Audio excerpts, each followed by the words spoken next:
And now, it's time for another Dice Tower review with Tom Vasel.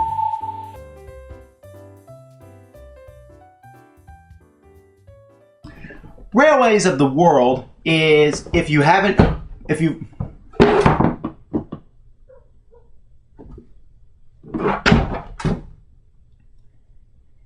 perhaps you played a game called Railroad Tycoon before, the board game. Railways of the World is basically the same thing. It's just a repackaged version of it, a little bit better, but regardless, it's still pretty much the same game.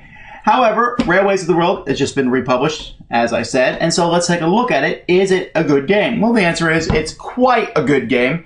It is a reworking of Martin Wallace's popular game, Age of Steam 3. This is a reworking, although it's substantially different. It has much prettier pieces, and it's easier to get into. Does that make it better? Well, my answer is yes, but I think I should tell you why.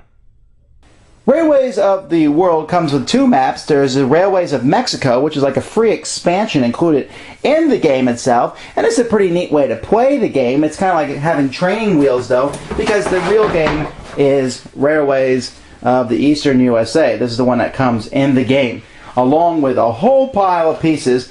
So I'm just going to show you some of those pieces. Some of the pieces that are the main pieces are piles of track pieces, and you'll have curves, and you'll have straight pieces, and then a few pieces where you'll have track that's crossing one another that you'll be using over the course of a game. Each player gets a whole pile of trains of their color, and they also get a level 1 train, which they will be possibly upgrading during the course of the game. Then there's a bunch of other neat components. What I really like are these empty city markers. They add a lot of visual effect to the game. And there's also several cards that are included with the game that would be used for various parts of the game. So, on a player's turn, they basically are trying to transport goods from one city to the other. Now, I'm not going to set up the whole game here, but at the beginning of the game, several cities on the board have various cubes that are placed in them. For example, Memphis, that city there, has 3 cubes. Nashville has 3 cubes placed in that city. St. Louis has 3 cubes placed in this city. And you are trying to transport these cubes to other cities. By doing so, you will increase your income, which is basically how you win the game. Now, the income is kept track on another board, which I really wish... This other board's kind of an awkward thing to have on the table because you're trying to put it somewhere where everyone can see it. It's a scoring board, and basically as your income goes up, the amount of money you get per turn goes up until you get to a certain point. Then the amount of money you make goes down. However, let's not get into that. But anyway, you keep track of your income somewhere else. On your turn, and each round, players will take turns in their different orders depending on how they've auctioned them off. There's an auction for turn order, which is a pretty big deal. But during each turn, players will take 3 actions in turn order. One of these actions can simply be connecting 2 cities with track. Now, you can really connect cities any way you want, but since it costs money to put down track, and since players have no money at the beginning of the game, which means they're going to need to borrow money, and which will hurt you in the long run, so they'll try to place track the most efficiently as they can. You put track down, you put one of your trains there. That consists of a link between those 2 cities for blue. So you can see here, blue has built a link between St. Louis and Memphis. Now, on a future action, this blue player can take this yellow cube and deliver it to Memphis because Memphis is a yellow city and they are therefore looking for yellow cubes. That will give blue 1 point. Now you might think that that's not going to work very long because obviously there's no more yellow cubes here and there's no blue cubes here that want to go up to this blue city. So yellow can, as time goes by, increase their route and attach to other cities, again spending more money, which can be a real pain in the neck, but you got to do what you got to do. And so as they connect these cities, blue will then, let's say blue is connected here between Memphis and Nashville.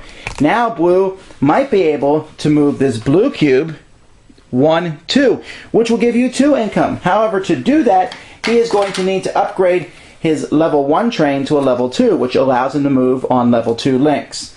And the game actually lets you go all the way up to a level 8 engine, although it's very expensive to pay to get all the way up to that point and to put all that track around the board.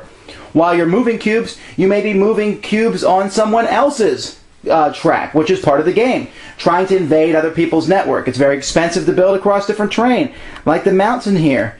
If you notice at the beginning of the game, there's a whole pile of cities up here in the northeast. That's a very tight spot.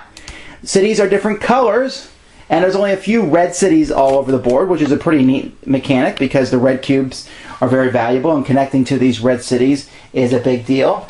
Not to mention, players are trying to take different cards. For example, here's a card that gives the first player to deliver 4 different goods gets 4 extra points. Now that doesn't seem like it's that big of a deal, but players will be striving to do that. And so the whole game is about controlling your money and trying to build a network that will get you points across the board. Once a city no longer has cubes in it, they've all been moved out, we place one of these empty city markers in it. After a certain amount of these empty city markers are on the board, depending on how many players are in the game is over, and whoever has the highest income, minus however many bonds they took out for their loans, oh, sad things, is the winner. And you'll find that games are very close.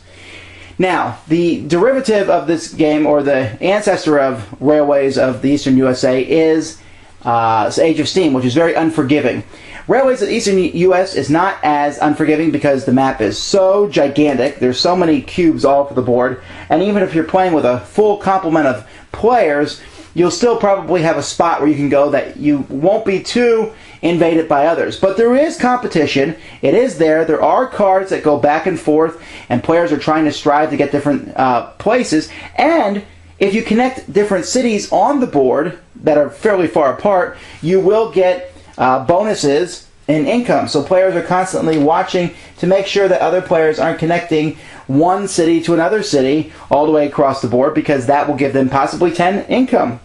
And then there's other special things that come with the game. You might start with a Baron who gives you a special ability. But for the most part, it's a really neat game with really cool components. I really like how it looks as the game progresses, and we see these empty city markers show up. There's different styles. Some look like a train turning house. Others look like the train crossing signs. And as these show up on the board, the whole thing just, that plus all the colored trains, it really has a neat appearance, and it's on a very beautiful board to boot.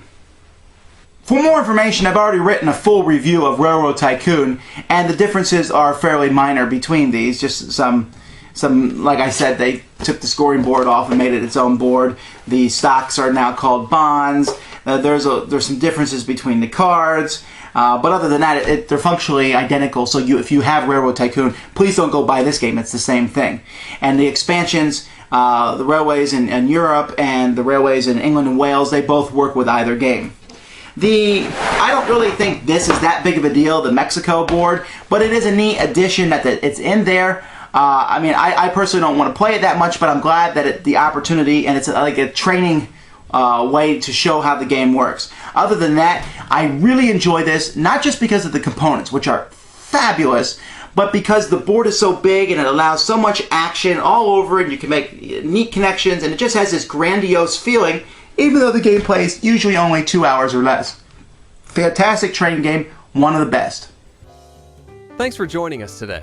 For more written, audio, and video reviews, as well as the #1 board game podcast, check out the website at www.thedicetower.com.